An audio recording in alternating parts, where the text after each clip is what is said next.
And 5 Louisiana state troopers pleaded not guilty yesterday to charges related to their alleged involvement in the violent arrest and death of a black motorist by the name of Ronald Greene. This happened back in May of 2019. Now, the body cam footage of the incident, which shows officers kicking, punching, dragging, and using a taser on Greene, was only released 2 years later. The officers have been charged with malfeasance in office and obstruction of justice.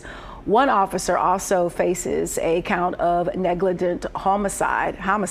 Greene's family has filed a wrongful death civil lawsuit seeking damages for medical and funeral expenses. Now, the next court hearing is on May 12th.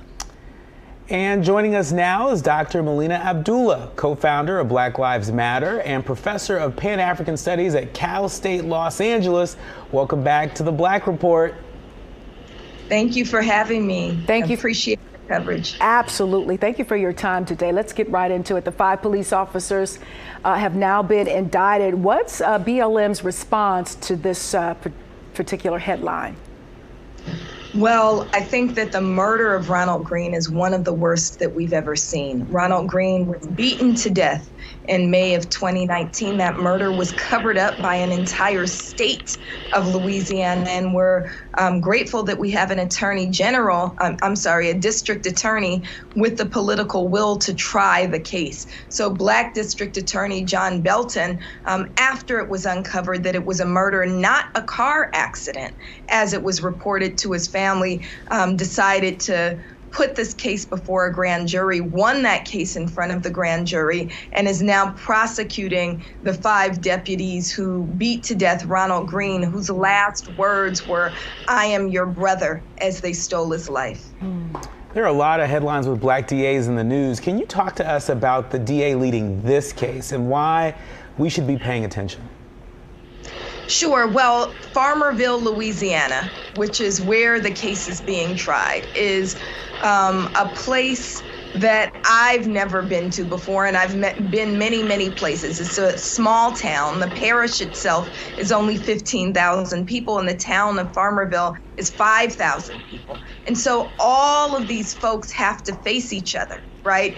It's also a space, as we were driving from Monroe to Farmerville earlier this week, that road is lined with Confederate flags. There were some KKK flags out. And so it takes tremendous courage and will to push this case forward and to do what's right for justice and for Black people in particular.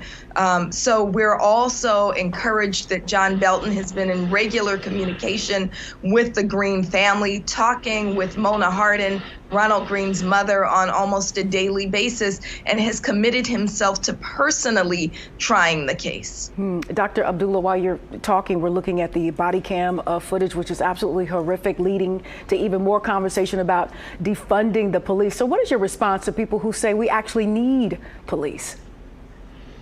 Well, it's really important to start with where we absolutely can agree on that we don't need police. If Ronald Greene, as they allege, ran into a bush, police did not need to respond to that, right? We didn't need a police response for someone who allegedly, we don't even know if it's true, they said he ran a red light. I didn't even see any stoplights in Monroe. I saw stop signs, but not stop lights, right? We know that police aren't needed at our schools. We need nurses and mental health workers, as your last story talked about, right? We need social workers and counselors and librarians and more teachers in our schools.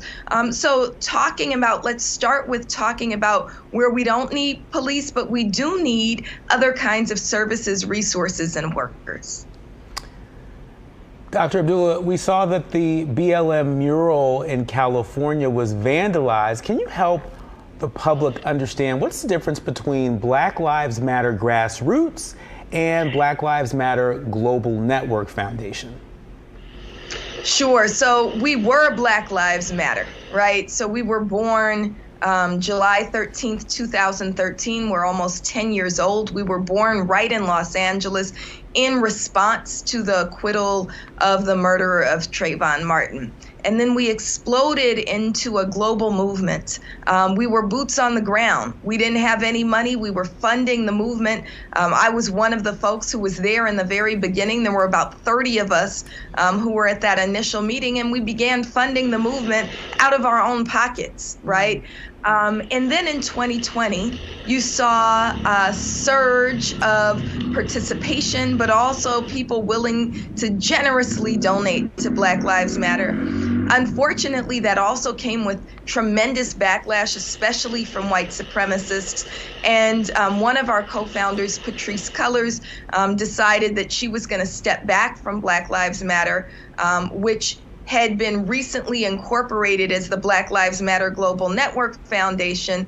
And unfortunately, a highly paid consultant who goes by the name of Shalomia Bowers was left with legal control as those resources were supposed to be transitioned over to the boots on the ground, which is what Black Lives Matter Grassroots is. He instead said that he was going to keep it indefinitely. In 2020 alone, he paid himself $2.2 million. And so we're now in court trying to fight for the resources back to the people who birthed, built, and fueled the movement. So Black Lives Matter Grassroots is what you think of when you think of Black Lives Matter. We are the boots on the ground, the people who do work, who stand in solidarity with families like Ronald Greene. Yeah. Dr. Melina Abdhullah, thank you much, first of all, for the clarity on the two differences there with that lawsuit. And also thank you for your time today. We must have you back as news stories like this and unfortunately others continue to plague the headlines. We appreciate your time today. Take care and stay safe. Thank you so much.